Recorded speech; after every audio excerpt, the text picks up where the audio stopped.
yang tu spirit, roh apa nama, sungguh main, no roh tak ada lah. Kalau ada pun qarin tu lah. Qarin tu bila main dia boleh tiru orang yang asal, pasal dia lama dia tahu. Jadi orang Melayu kadang-kadang dia tengok kon tu balik-balik, dia kata aku rasa macam Pak Hang je lintas tadi. Mungkin kot malam-malam ni 10 Syaban ni dia balik tengok kita. Kan? Sebenarnya bukan ruh qarin tu lah. Barangkali roh-roh dia ni lapang kot, kita pun lama tak buat kenuri. Dia kata Pak Hang dulu suka makan apa? Hampa ada ingat dia suka makan laksa. Nak buat laksa. Selepas dia meruh pak dia balik dia makan laksa kan.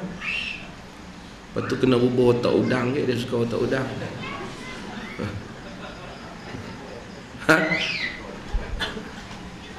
Tuan-tuan, saya buat kaedah senang ya. Bodoh kalau bukan agama. Roh balik boleh duk makan laksa. Roh kalau mati boleh duk balik main rumah, duk atas tangga, duk tunggu. Tak takut apa dengan azab kubur apa? Tak takut apa, boleh duk balik tunggu. Makan laksa, buat ni. Pak Hang dulu suka makan ni, jangan nampak buat ni sangat, kerana dia senak perut cik. Orang atas aku duduk ni kena bagi makan macam dengan dia. Orang dulu lagi banyak. Radio lah Ustaz pun kata, Hang ni orang tanya ni, Hang dengar elok-elok lu.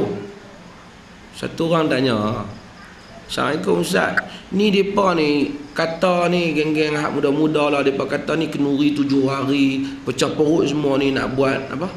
Apa? Serabai ni tak boleh, patut tak ada dalam Islam. Terus ada dengar ngak muda-muda tu, buat boleh ada ulama kata. Hang dengar betul-betul dia tanya apa? Saya percaya kalau dia waras ustaz tu, dia tak jawab macam tu.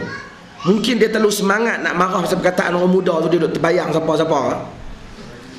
Kan?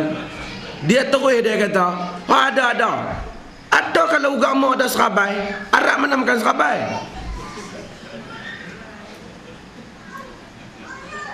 Tujuh hari pecah perut. Dia tak buat, ada ulama kata habaq, ulama mana kata? Melainkan hampa lantik acong tu jadi ulama pun tak tahu. Siapa ulama kata ada serabai? Mana ada ulama Arab yang kenal serabai?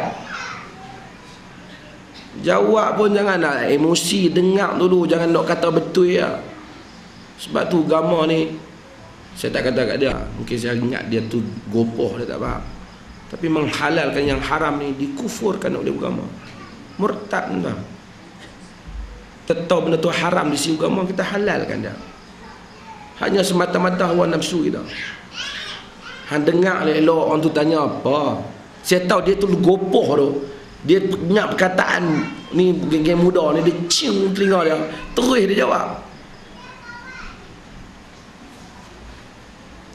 Budak-budak muda besok hari ni kita kata orang muda lah ni tak mau dah agama-agama ni. Hampa kena tanya salah siapa? Dia pun boleh anggap agama ni main-main, tak ada nilai. Cuba didik agama ni bagi disiplin. InsyaAllah kalau orang dia cintakan sunnah Nabi apa semua, dia jaga benda-benda ni. Tengok Siti Nurhaliza kahwin dah. Semua boleh, hak merenjih tak merenjih tu bukan ada. Siapa sebenarnya? Kalau kuat jalan sunnah apa, tak ada dalam sunnah lah. Tapi Pahang tu mempantang lalu sunnah. Tabuk ni ustaz punya lah, ni punya lah. Tok imam pun masa tu pakai segok lebih Datuk ke.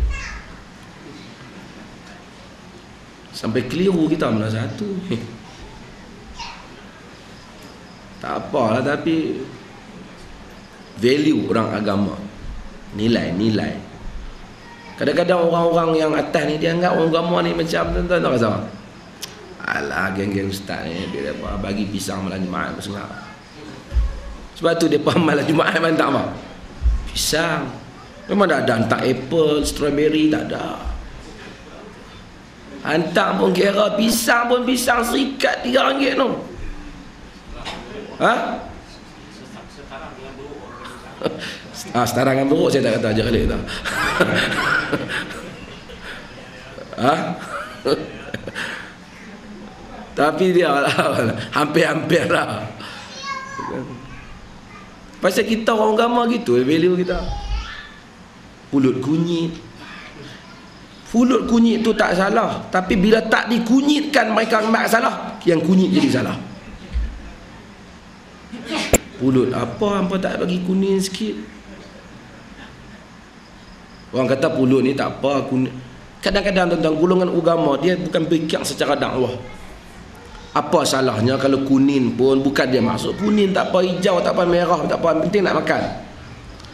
Orang agama dia tak boleh fikir macam tu. Dia kena fikir pasal apa hang pilih warna kuning. Dia kena tahu. Dia kata nothing lah pilih warna kuning ni. Bau dia sedap, rasa dia ada. Okey, beres, boleh.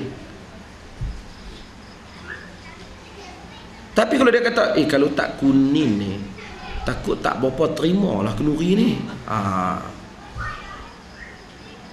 Tengok dia punya i'tiqad lain-lain datang. Kalau macam tu kita kena ubah warna tu. Nah, itu kena tanya Syekh Taliban. Ada soalan tak? Salam. Saya tanya pandangan tentang ulama sejak dulu, zaman dulu, tentang golongan si potong di Mekah. Si potong. Si potong ni adalah golongan Arab yang jaga masjid Kaabah ni, Masjid Madinah dengan Mekah. Ya. Orang-orang ni dikasih. Orang-orang ni dikasih untuk jaga masjid Mekah dengan Madinah. Apakah pandangan tentang Islam dalam bab ini? Tuan-tuan, semua kunci Kaabah semua memang ada kabilah yang jaga daripada Bani Syaibah. Tapi Islam tak pernah kata mereka ni mesti dikasih dan seumpama. Benda ni datang kemudian. Pemerintahan yang kemudian itu ada yang zalim dan melakukan hal ni. Dan hal ini